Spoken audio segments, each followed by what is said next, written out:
दोस्तों, बिहार चुनाव के नतीजे आ गए हैं। ऐसे नतीजे देखने के बाद किसी को भी यकीन नहीं हो रहा। राजद को यह यकीन नहीं हो रहा कि हमारे इतने कम कैसे आए, वहीं कांग्रेस को यह यकीन नहीं हो रहा कि हमारे इतने भी कैसे आ गए। या तो विन है या तो लन है। दोस्तों, इस चुनाव में हर तरह के बयान आए हैं, हर तरह के गाने चले हैं, हर चुनाव की तरह हर तरह के वादे भी किए गए हैं। चुनाव पूरा होने के बाद राष्ट्रीय जनता दल के एमएलसी सुनील सिंह ने कहा था कि अगर काउंटिंग में गड़बड़ी हुई तो बिहार को नेपाल बना देंगे। अब नतीजों के बाद यह हो सकता है कि उनको ही नेपाल जाना पड़ जाए।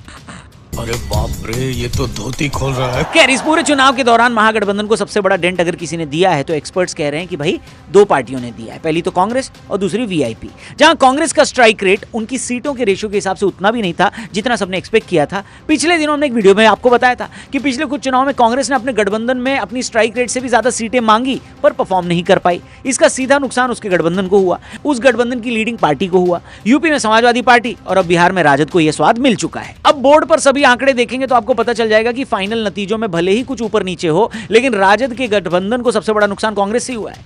कई कारण है इसके। पहले तो राहुल गांधी का लगभग पूरे ही चुनावों के दौरान गायब रहना। चिराग पासवान ने सबसे ज्यादा 186 रैलियां की, जबकि वो सिर्फ 29 सीटों पर लड़े थे। तेजस्वी यादव ने 183 रैलियां की। मुकेश सहनी ने 161, जबकि वो सिर्फ 15 सीटों पर चुनाव लड़ रहे थे। प्रशांत किशोर ने 160 रैलियां की थी, लेकिन कांग्रेस तो 61 सीटों पर चुनाव लड़ रही थी। बल्कि रिपोर्ट्स की माने तो राहुल जी ने सिर्फ 16 रैलियां करी।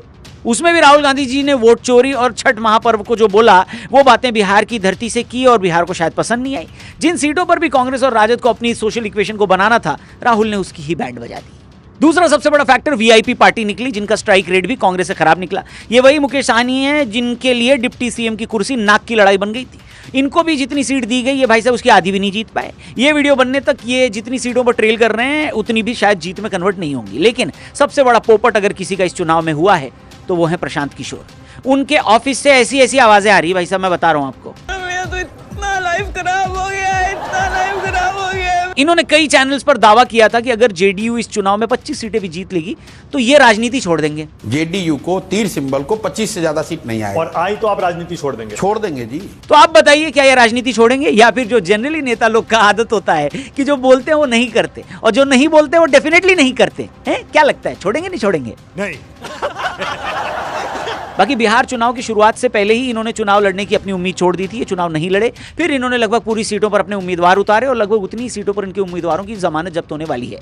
अब एनडीए और महागठबंधन दोनों ये सवाल कर रहे हैं कि प्रशांत किशोर कब राजनीति छोड़ेंगे। बोलो बोलो, टेल टेल। पीके ने अपना पहला चुनाव लड़ते ही ये स्ट्रेटेजी बनाई कि वो केजरीवाल जी की तरह एक विकास का मॉडल पेश करेंगे। उनके सभी कैंडिडेट भी जातिगत समीकरण और वहां की सोशल इक्वेशन के हिसाब से ठीक ठाक उतारे गए थे।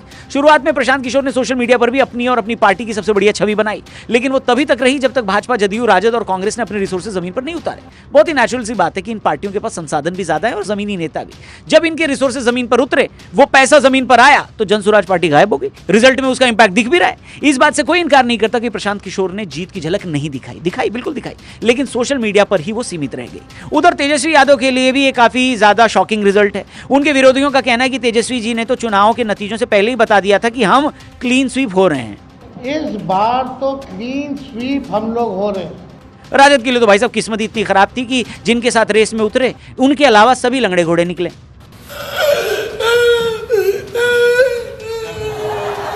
अरे रोने की जरूरत नहीं है नेताजी, आप अगर हंसना चाहते हैं तो हमारा लेटेस्ट टीवी शो जरूर देखना। नाम है वायरल बात रौनक के साथ, न्यूज 18 इंडिया पर। कल 8:25 पर यह शो आया था। अगर आपने मिस कर दिया तो डिस्क्रिप्शन और पिन कमेंट में जाइए, लिंक दिया है। इस लेटेस्ट शो का देखकर फुल ऑन एंटरटेनमेंट भी मिलेगा और इन्फॉर्मेशन भी मिलेगा। दिल्ली में हुए बॉम्ब ब्लास्ट हो या बिहार इलेक्शन हो, बहुत सारी बातें एक साथ 15 मिनट में आपके लिए मस्त एंटरटेनिंग तरीके से हमने बनाई है। जाकर इस शो को जरूर देखना, लिंक डिस्क्रिप्शन और पिन कमेंट में दिया है। नाम है वायरल बात रौनक के साथ, only on news 18 India. Video में आगे बढ़ते हैं। भाई राजद की सपोर्टिंग पार्टियों का तो क्या ही हाल है, हमने आपको बता डाला है। खुद राजद का क्या हाल है ये भी सुनने वाली बात है। राजद के अंदर सबसे पहले तो उनके जमीनी कार्यकर्ताओं ने जो किया वो पूरे बिहार को शुरू में डराने के लिए काफी था।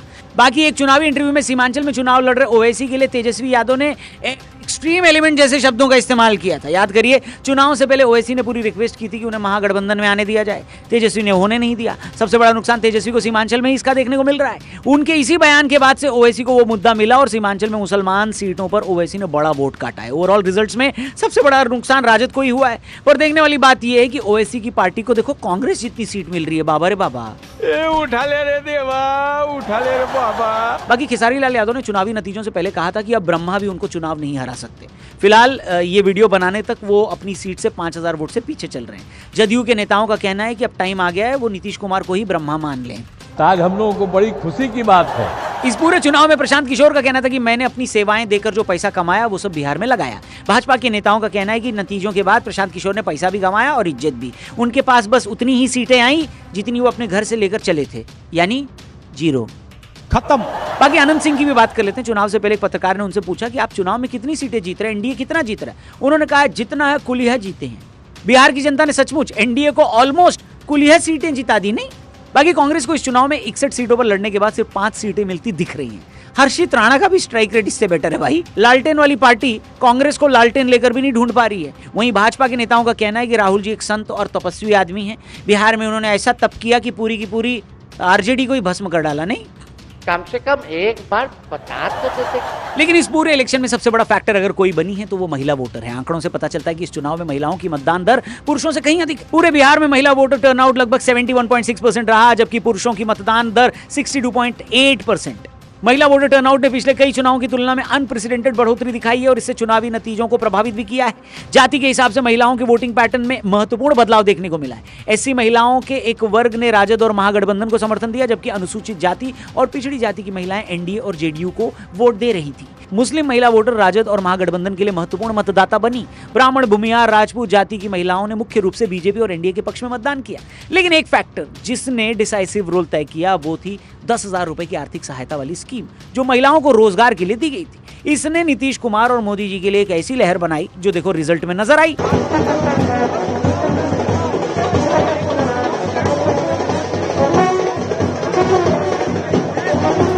बाकी लोकसभा चुनाव में अब की बार 400 पार तो नहीं हो पाया, लेकिन बिहार चुनाव के रुझानों में एनडीए के लिए वीडियो बनाने तक अब की बार 200 पार हो चुका है। आज मैं फिर कहना चाहता हूं, मैं कहूंगा अब वापस नहीं आएगी कट्टा सरकार। अब वापस नहीं आएगी, अब वापस नहीं आएगी, अब वापस नहीं आएगी।